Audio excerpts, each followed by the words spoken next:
to the ArcheMedX video podcast interview series. I'm your host, Kelly Ritch. Our guest today is Peju Oshisanya, a director of clinical program leadership in the drug research industry and an advocate for diversity, inclusion in clinical trials. Thank you so much for joining us, Peju. It's great to have you. Thank you. The need for clinical trial diversity and the need for diversity in the health sciences industry as a whole are two interconnected issues, and I look forward to discussing both topics with you today. So let's dive right in. Can you tell our audience a little bit about your background to get us started?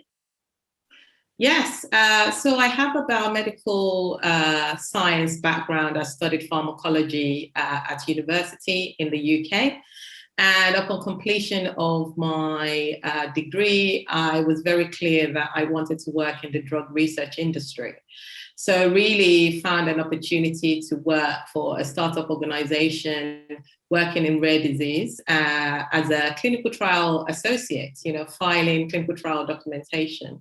And from that, my career has gone from being a CTA to a clinical research associate to program management for large clinical programs. So the last 20 years and a bit has really been focused on running global clinical programs, research in various diseases and indications.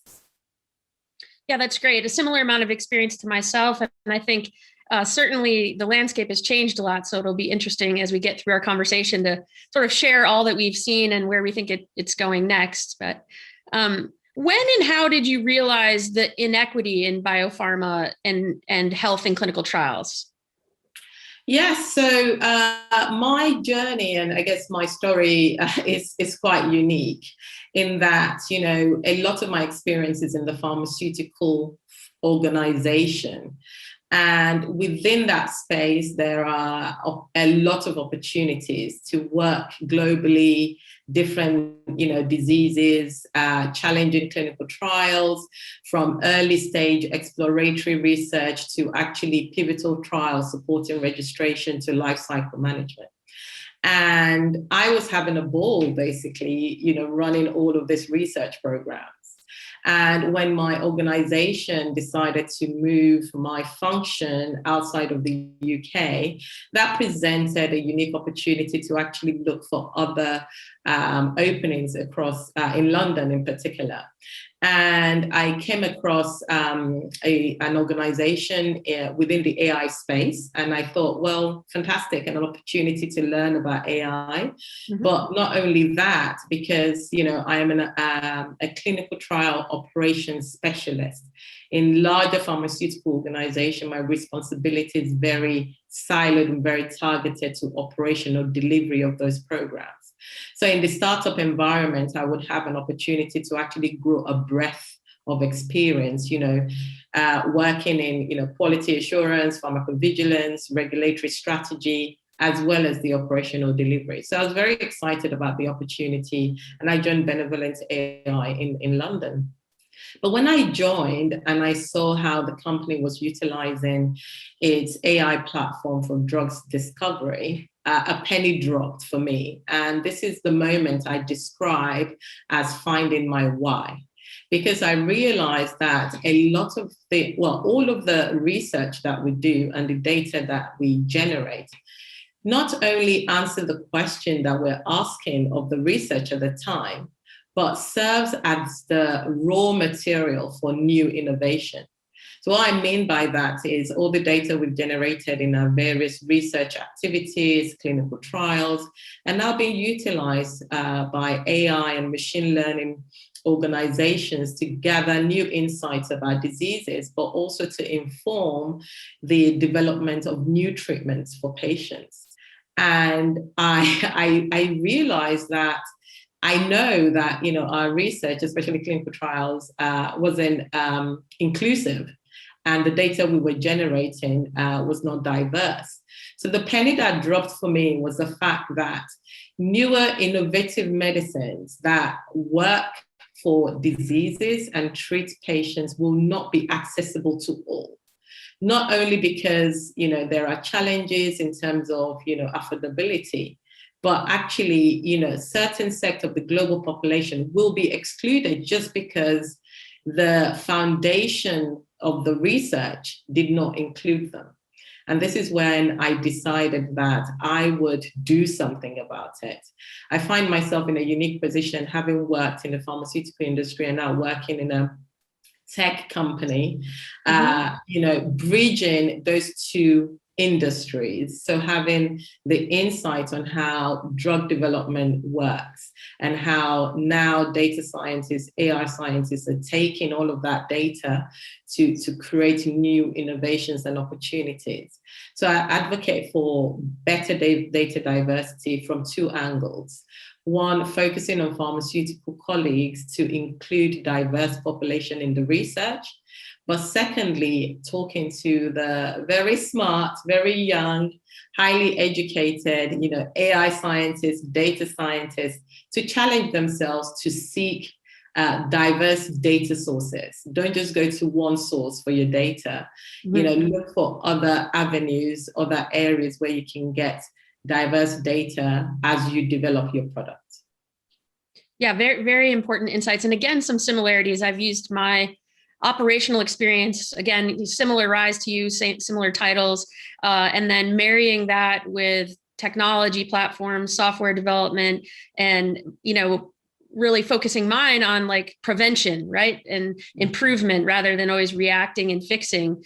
So it's really great to talk to somebody else who's really found their why. And you're right, those tech groups are young and smart and talented. And when you marry that with our operational experience in this industry, I think we can agree we could get a lot done and hopefully move things in the right direction. So that's great. We're on the edge of it, but as we sort of lean forward a little bit, in your view, what accounts for the underrepresentation of people of African descent in clinical studies? What's driving that? Yeah, I mean, we're going to talk about people of African, ancestry, African descent, because, I'm African and I know a lot about, that space, I guess. But I would say that, it's multifaceted. It isn't just one issue. And, it goes from understanding and awareness of what research is, knowing where the research is being conducted, to actually, being able to participate, having an environment that is actually conducive. So an example of that is if you run your clinical trial in the best hospital at the center of town, and you run it between 9 and 5, automatically only a certain kind of people will be able to access that research. Absolutely. One, because there is travel required. We all know, and I think in most cities across the world, going to the center of town and having to pay for parking is definitely not something we all do as freely, right? We think about it because it's not cheap.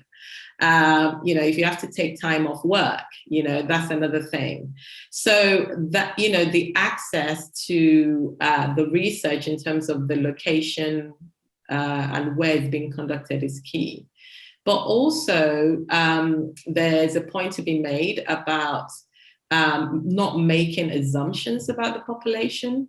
So in particular for patients of African ancestry, we do know that we have a history with research, a not so positive history with research.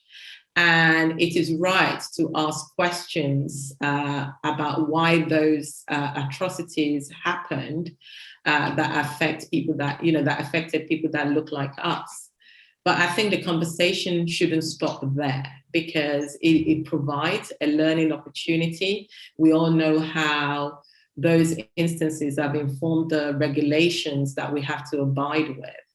But unfortunately, what I'm finding is that those incidents are now being used as an excuse as to why we don't want to participate in research. And yes, there are people who certainly do not want to participate in research, but I don't think that's a brush that we should all be tarred with. We're not being asked, mm-hmm. And even when, information is put out there, the question is it put out in the right format that actually lands with that population, that lands with that community? doing a podcast is great, but, you know, in my community, not everybody listens to a podcast. There are other outlets that actually, you know, work better or resonates better. So do we understand the communities that we want to include in our research? Do we understand what resonates, what mode of media works with them?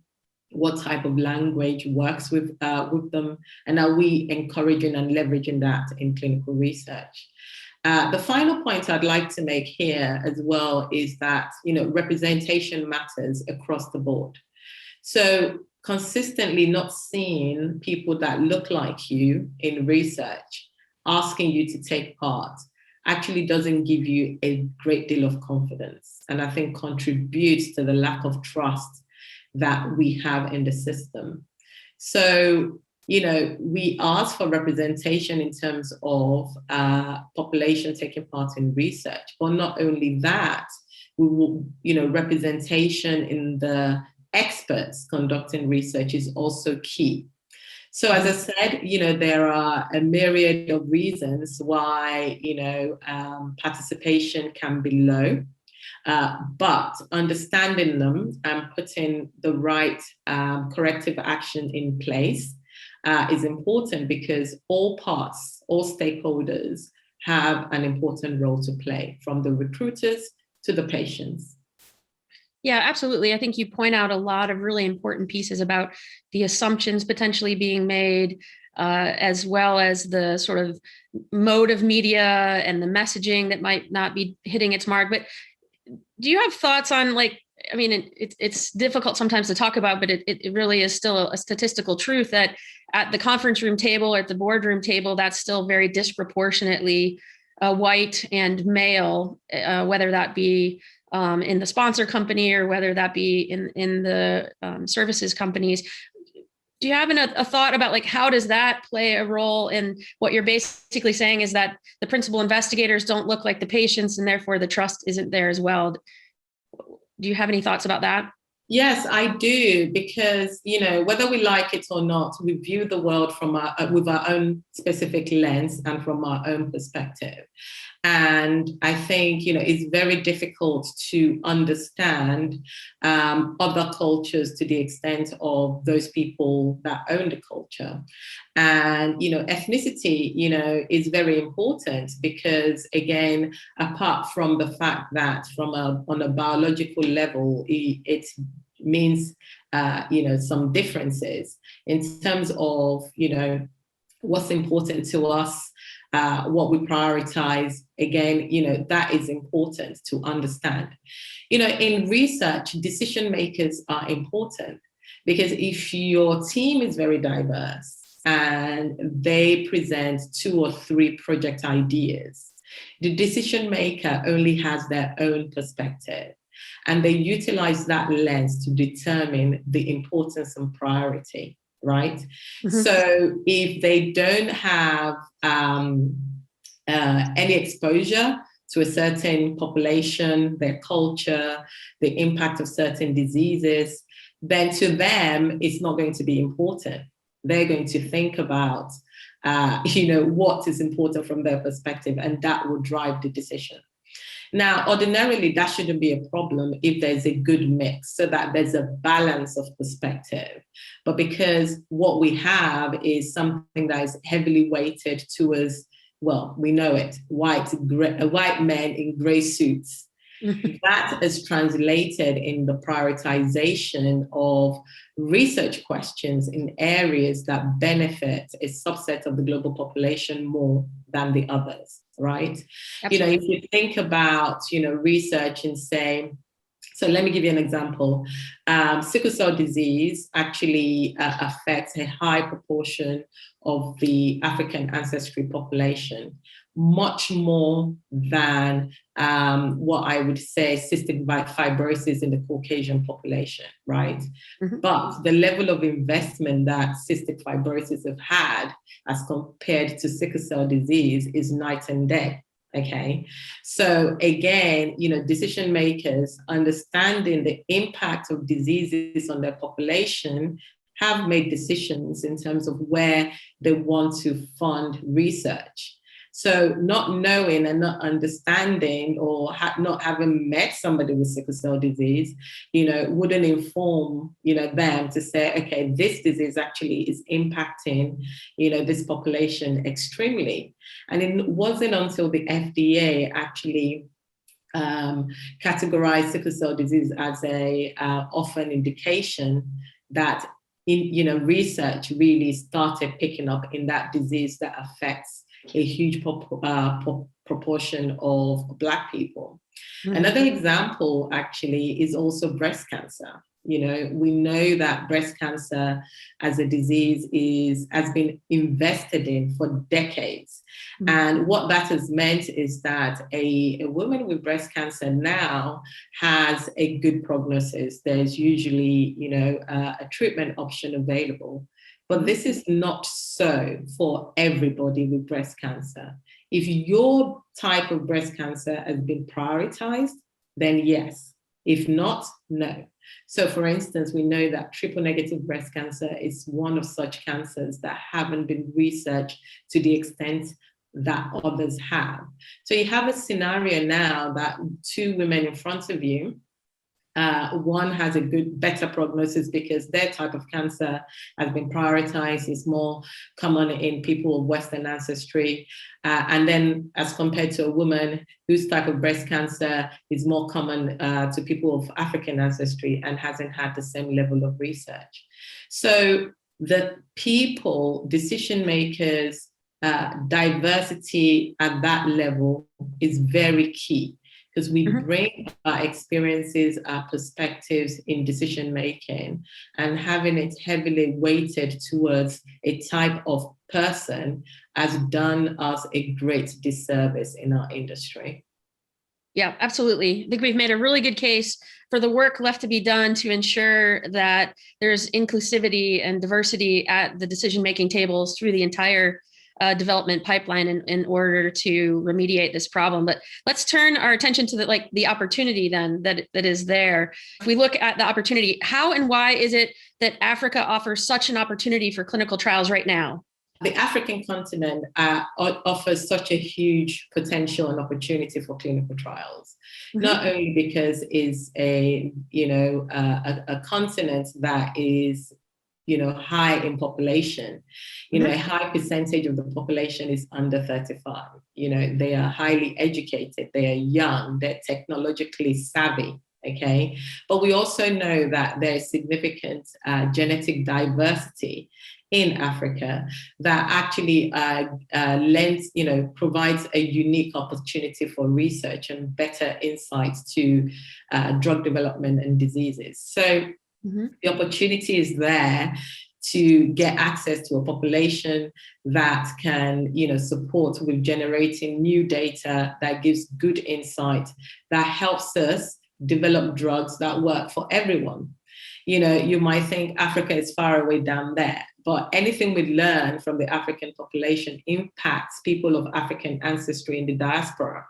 We want to move away from the scenario where we had decades of drug development in cardiovascular medicine, but yet Black people struggle to gain good control of their blood pressure just because they weren't included in research. If those programs had included them in the diaspora or included a lot of Africans on the African continent, then we would have, been able to develop medicines that work for everybody.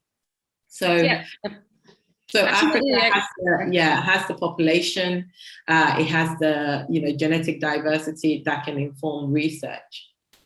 Yeah, I mean, despite years and years of running global trials, I can disappointedly say I've not participated in one with sites in Africa, and I can only think of a few other regions where that might be true. Certainly, I've been running trials all over the world, so I can understand. So as sponsors try to explore this region more, what regulations or requirements should they consider, right? Like what would, if they knew ahead of time, lead to better outcomes if they do their first trials in Africa?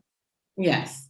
So a few points, I think your comments about, not having run research in Africa is a very common one. Mm-hmm. Or you get people who have worked in South Africa, because South Africa is a key player in that Right. continent, as well as Egypt, saying, yeah, we've run research in Africa.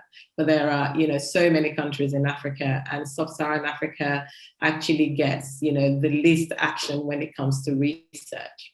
Mm-hmm. The other thing is that, there's a fantastic regulatory framework in Africa. It started with the World Health Organization creating a body called AVREF, who have invested heavily in each individual African countries to support them to build their regulatory system. Mm-hmm. And their regulatory system and infrastructures. And their requirements are no different to ones we're used to working with in the West, because we all comply to the ICH-GCP, right, and Declaration of Helsinki. So going to Africa, you're not going to come across new and unique or weird regulations for clinical trial conduct. The expectation in terms of, say, informed consent process is the same as it is, say, in Nigeria or Kenya, as it is in England or in the US, right? But what I find is that there isn't a great deal of knowledge and understanding of, the advances and the improvements that have been made and gained on the African continent in terms of that infrastructure and framework to support clinical trials. You can't run a clinical trial without getting regulatory authority approval. You can't run a clinical trial without getting ethical approval. And even before you make submissions to the ethical approval, there are scientific review committees at the institutions running clinical trials. So my aim and my ambition is really to start highlighting all of this, advances, and that, I have visited institutions in Africa, in Nigeria, in Ghana, in Rwanda, Kenya, who have fantastic clinical trial capabilities. Not only that, they have a highly experienced and educated team ready to take on clinical research. One thing that is very common, and we find, is that a lot of pharmaceutical organizations are happy to run clinical trials in what we call the big three diseases. So these are, malaria, tuberculosis, and HIV. And they're very confident and happy to work with the research team, generate data, and support drug development. But that confidence doesn't always exist in other therapeutic areas. So as soon as you start talking about cardiovascular disorder, I get questions like, do they have electricity? Or do they know what an IMP is? And I'm like, they just ran a vaccine program research. Of course they do. So there is a problem with perception. Mm-hmm. Right. So again, we want to set those perceptions right, so that people don't think that, the African institutions are in the dark ages. No, far from it. They're very experienced and they're willing and eager to take on the challenge of contributing on a global stage to drug research. Yeah, it's a little bit of that circular problem, right?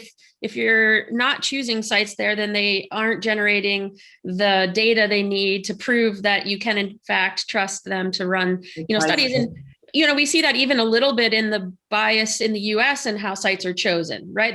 They're chosen based on past performance, which eliminates an awful lot of the very well-prepared sites who just haven't gotten that opportunity. I think that's a little bit reflective of how our tools have developed, right? We have a lot of, you're in the data space, right? You're mining past data rather than potentially generating predictive analytics that could show that these sites who haven't had a chance might actually do better than the ones that you've relied on for so long. So it seems similar. Yeah, it's the syndrome I like to call, we've always done it like this, right? So we go to the same institutions, the same KOLs, who we know don't have time to run the trials and perhaps not performing well with recruitment. But then we put up all the barriers where you find an institution with an eager physician, with the patient population available. And the first question we ask them is, how many trials have you done? and if it's not in the tens, then we think, oh, they're not very good. I think the conversation around clinical trial diversity has been challenging that assumption, because we know that, our current approach has failed us in diversifying research wherever you are in the US or in Europe.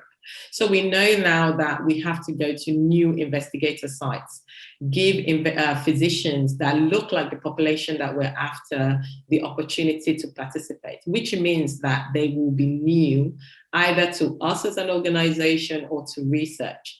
So I am confident that this attitude or behavior of not wanting to include, new naive institution, I'm confident that that's going to change over time. I just want it to change very quickly, because again, as I say, there is fantastic opportunity that we can actually leverage to resolve the issue and the challenge of diversity in our clinical trials. So you can take that approach in the US, you can take that approach in England, and you can take that approach in Africa.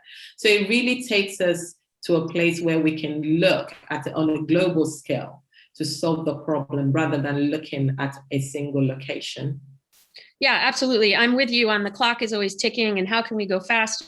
And I think I mentioned before, just like wanting to put a lot of energy into preventing and starting something new rather than reacting to the same old things we've done before. And certainly that's what we put our energy to on our platform. The Ready platform is really designed to let sites demonstrate that they're prepared to conduct a trial rather than just relying on their historical data, just trying to fight through that noise of that historical data to today. Yeah. I'm ready today and I can participate. So I can definitely empathize there. So we've talked about this a little bit, but let's dig into it a little bit more. What can the healthcare industry do to improve the trust of minority populations who might consider enrolling in clinical trials?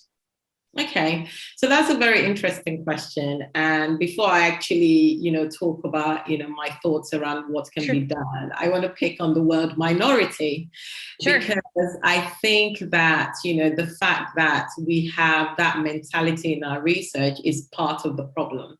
According to the United Nations, the global population is made up of, 17% Africans, 17%, Europeans and North Americans, and 54 to 56% Asian. So if we look on a global scale, there are really, they're not minority populations. There are some, but and I think because we think of the population as minority, that diminishes the importance of including them. And we are in a world where we are truly global. I mean, the pandemic has demonstrated that to us. So it only takes for the COVID-19 virus to mutate in the corner of South Africa one day, and 2 days later, it's been picked up in the US. We are truly global. So having that narrow focus and vision on local research is not the way to go. We really need to be thinking more globally. So if we stop thinking about population as minority, but really thinking about them as important population to contribute to research, that will help us. But to the question, what can they do to improve the trust in minority population? I think transparency is key.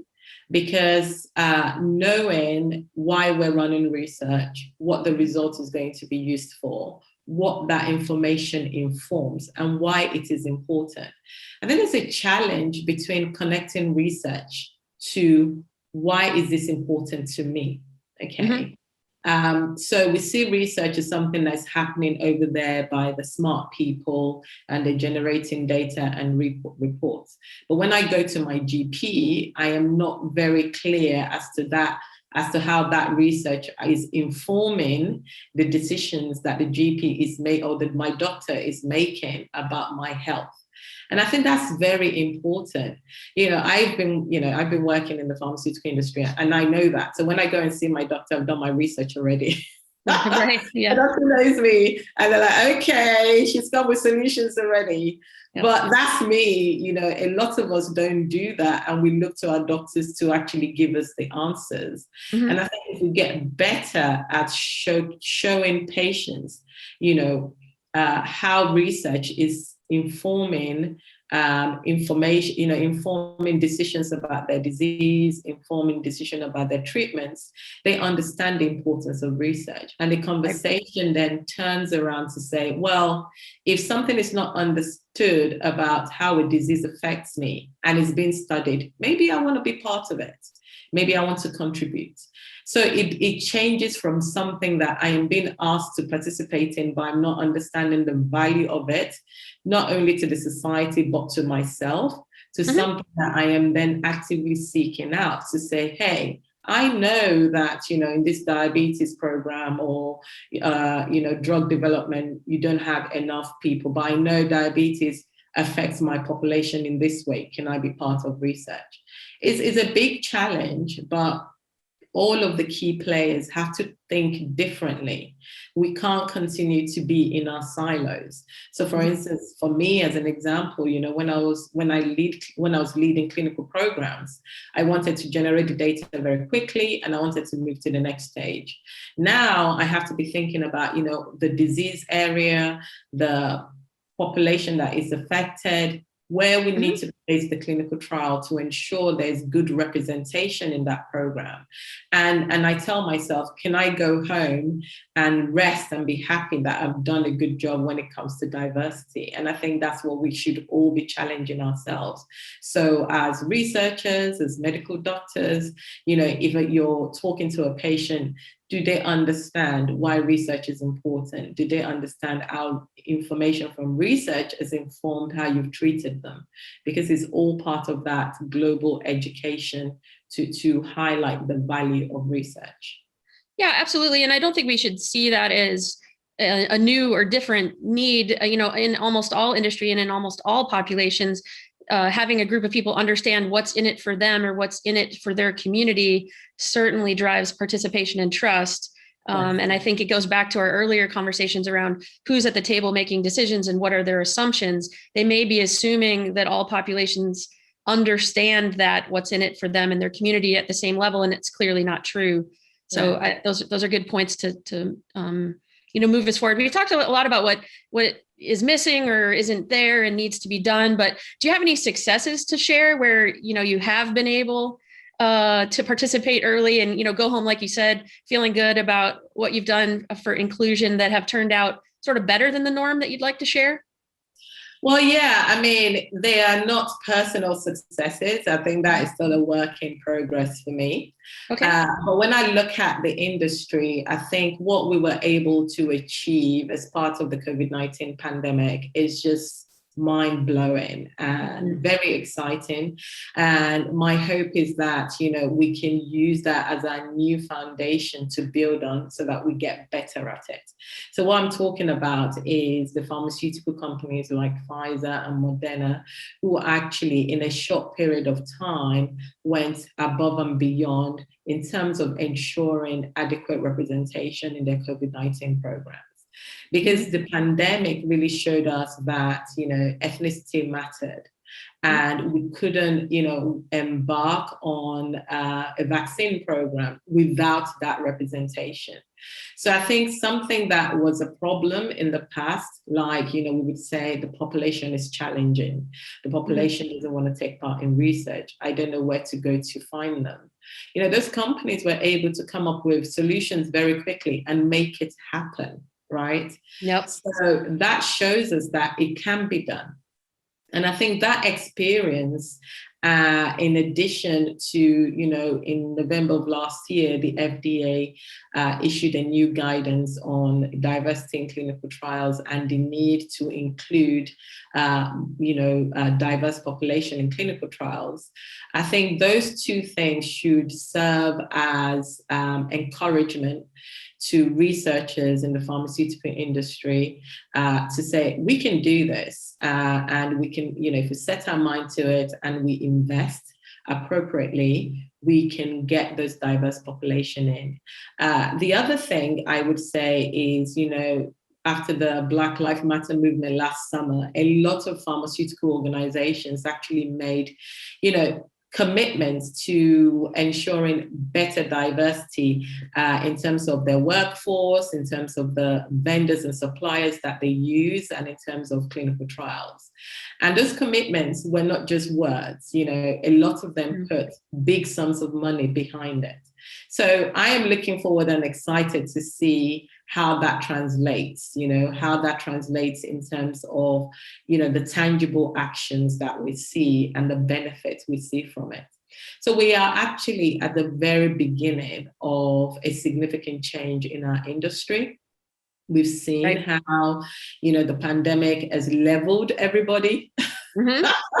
You couldn't escape. In your mansion in California or in your village in Malawi, we all have to put on our mask and social distance. So that was a great leveler, right? Yes. And we've seen how companies have solved problems around inclusion in research just like that, to get the right population in research, and the regulators stepping up and highlighting the importance. We now need to take on that challenge and drive it forward and build an industry that is inclusive. Yeah, I mean, that's come out in some of my other interviews, right? We look for the silver lining of this very difficult year and the pandemic itself. And as we talked about earlier, that the inertia to kind of, this is how we always have done it, so this is how I have to do it. It's almost like everyone was given permission to blow that up a little bit, right? And say, no, we can't do that, and we can't do it that way. And so now, how much energy can we put into not sliding back and taking the exponential learnings that we were able to pull out of this process and take it forward to fundamentally change, clinical drug development for the better, right? Like, don't slide back. Let's take what we were forced to do and move it forward, hopefully. So we have to hold ourselves accountable and just don't slip back to our bad behaviors. Any research program I worked in, we celebrate first patient in. It's the most important milestone. Okay, our priorities have to shift to other areas.